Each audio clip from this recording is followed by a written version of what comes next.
আর এবার এসআইআর বিরোধী আন্দোলন আরো তীব্র করতে তৃণমূলের প্রতিনিধিরা রওনা দিলেন দিল্লিতে।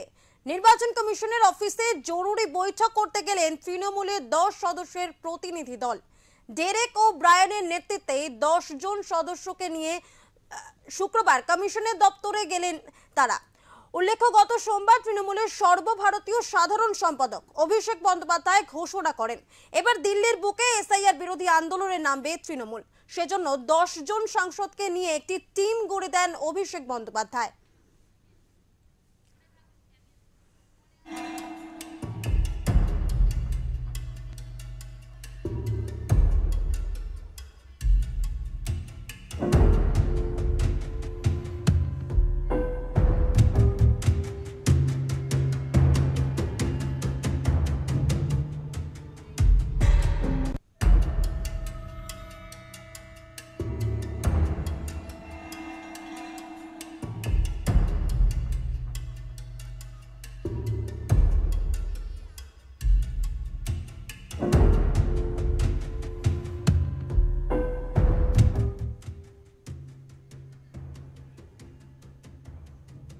এই মুহূর্তে আমাদের সঙ্গে টেলিফোন লাইনে রয়েছে আমাদের প্রতিনিধি বিশ্বজিৎ হালদার। বিশ্বজিৎ, তোমার থেকে জানতে চাইবো যে এসআইআর প্রক্রিয়ার কাজ এই রাজ্যে প্রায় শেষের পথে, এই আবহে কেন এসআইআর বিরোধী আন্দোলন আরো জোরালো করতে তৃণমূল দিল্লিতে গিয়ে প্রতিবাদ জানাবে বা জানানোর কথা রয়েছে, কেন যেতে হলো, কি জানা যাচ্ছে?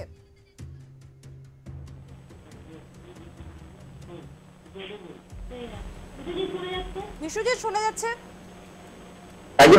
দেখো, তুমি যেমনটা বলছো যে কার্যত রাজ্যের শাসক দল তৃণমূল কংগ্রেস তারা নির্বাচন কমিশনের বিরুদ্ধে জোড়া কৌশল নিয়েছে। একদিকে যেমন রাজ্যে তারা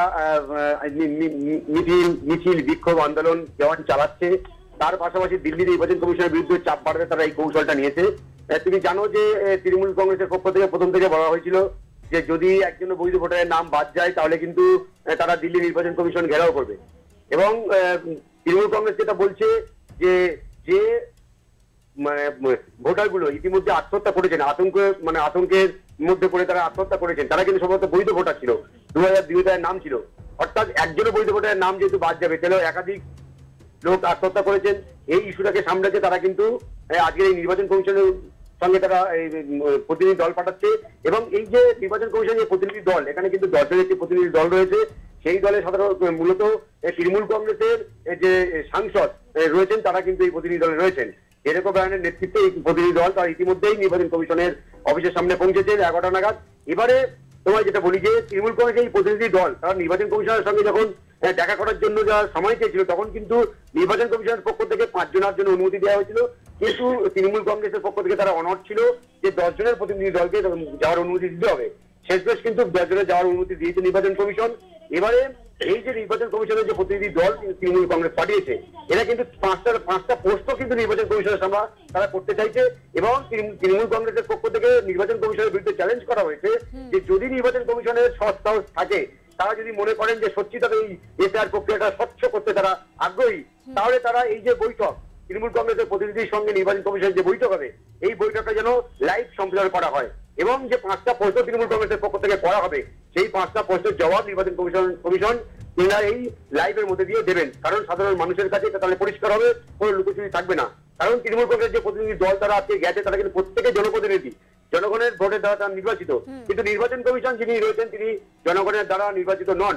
এই প্রশ্ন কিন্তু তারা সামনে রেখেছেন। অর্থাৎ এই যে 5টা প্রশ্ন, সেই 5টা প্রশ্নের যে তৃণমূল সূত্রে যে দাবি করা হচ্ছে যে এসআইআর যে প্রক্রিয়া বাংলা সহ 12টি রাজ্যে করা হচ্ছে, কিন্তু অসমের ক্ষেত্রে কেন করা হচ্ছে না, এই প্রশ্নটা তারা যেমন রাখবেন। এবং তারা বলছেন যে ভারতবর্ষের যে সীমান্তবর্তী যে রাজ্য রয়েছে, শুধু পশ্চিমবাংলা নয় আরো রাজ্য রয়েছে, সেখানে কেন হচ্ছে না।